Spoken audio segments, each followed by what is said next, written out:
기지촌, 그 이름의 쓸쓸함. 이종원 바오로 신부, 정의평화위원회 위원, 동두천 본당 주임. 지난 7월 본당에 특별한 손님들이 오셨다. 미국 대학에서 학생들을 가르치고 있는 선배와 선배의 지인들이 내가 사목하고 있는 동두천의 역사와 현실을 알아보기 위해 찾아온 것이었다. 이미 5월부터 지역 활동가를 섭외해 단톡방을 만들고 동두천의 역사와 현실의 어떤 부분을 보길 원하는지 이야기를 나누었다. 애초에 생각한 모임의 명칭은 동두천 다크 투어였지만 토박이인 지역 활동가는 그 명칭에 반대했다. 모든 일에는 명암이 있기 마련인데 다크 투어라는 명칭은 명은 제외한 채 암만 좇는다는 이유였었다. 그 대안으로 동두천을 배경으로 한 다양한 문학 작품들을 미리 읽고 투어를 진행한 뒤 이야기를 나누는 동두천 문학기행이란 명칭을 제안했다. 모두가 동의했고 3편의 문학 작품과 작품에 관련된 2편의 소논문을 받아 읽기로 했다. 드디어 문학기행 당일, 우리의 첫 행선지는 상패동 공동묘지 무연고 묘지였다.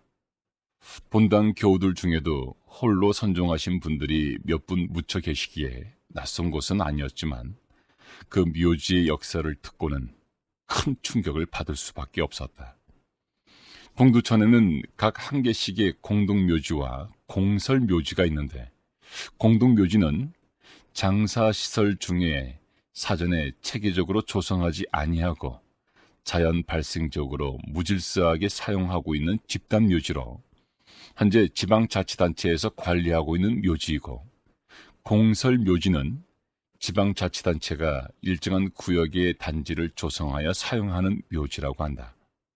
따라서 상패동 공동묘지는 지방자치단체가 뒤늦게 관리를 맡은 것으로 언제부터 이용되기 시작했는지 정확한 연도를 알 수 없다고 한다.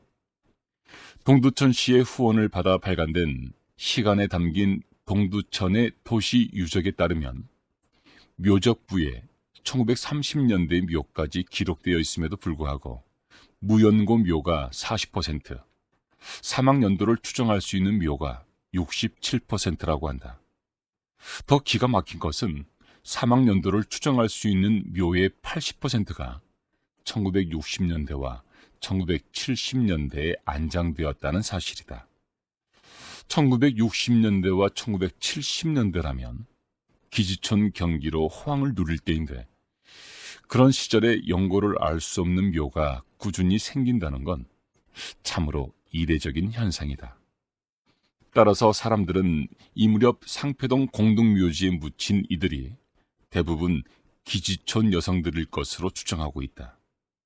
증언에 따르면 예전에는 무덤 앞에 홍주리의 무덤, 면사포 한번 못 써보고 양춘실의 무덤, 다음 세상엔 좋은 팔자 타고나기를 과 같은 묘비명이 나무 십자가에 적혀 있었다고 한다.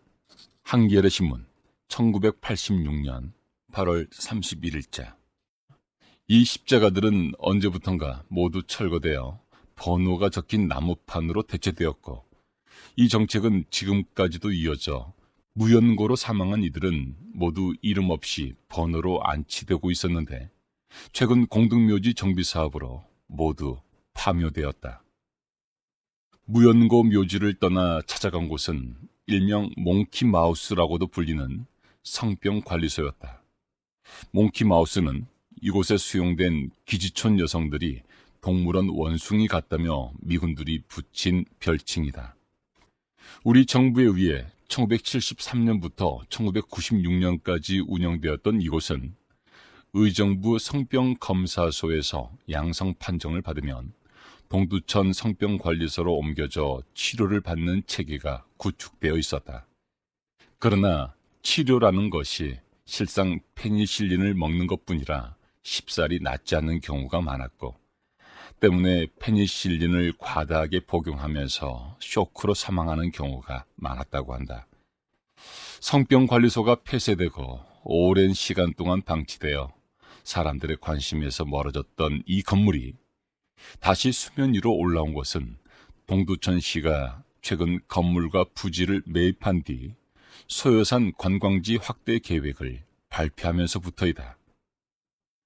성병관리소 보존을 주장하는 시민단체들은 성병관리소 건물 2층을 보면 군대식 막사 형태로 되어 있어 한국 군사주의가 여성을 어떻게 대했는지를 그대로 보여준다는 점을 지적하기도 한다.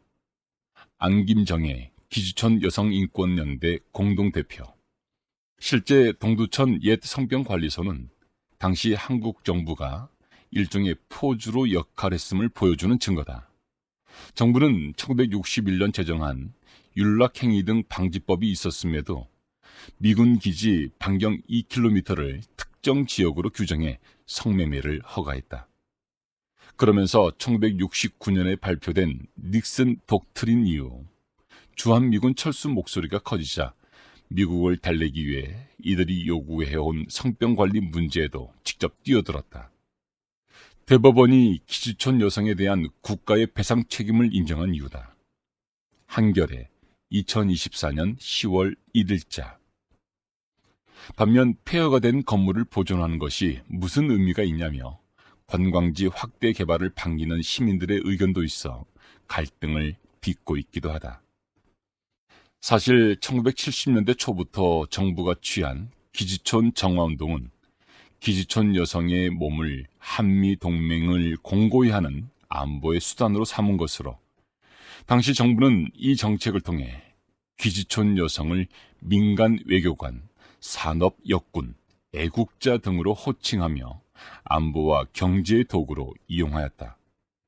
그러기에 무연고 묘지와 성병관리소는 국가 권력이 인권에 미치는 영향력을 보여주는 극명한 사례가 되는 것이다. 두 곳을 방문하는 내내 그곳에 갇혀있고 묻혀있는 이들의 얼굴이 눈에 보이는 것만 같아 마음이 아렸다. 누군가의 사랑하는 딸이며 누이였을 그들이 이름 없는 존재로 병들고 사그라지는 동안 가슴에 묻어놓았을 수많은 감정들이 전해져 왔다. 기지촌, 그 이름의 쓸쓸함을 우리라도 잊지 않았으면 좋겠다.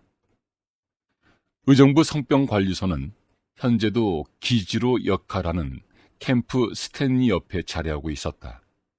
건물은 그대로 남아 현재 기지촌 여성을 돕는 두레방이라는 단체가 사용하고 있다. 자세한 내용은 이면 참고.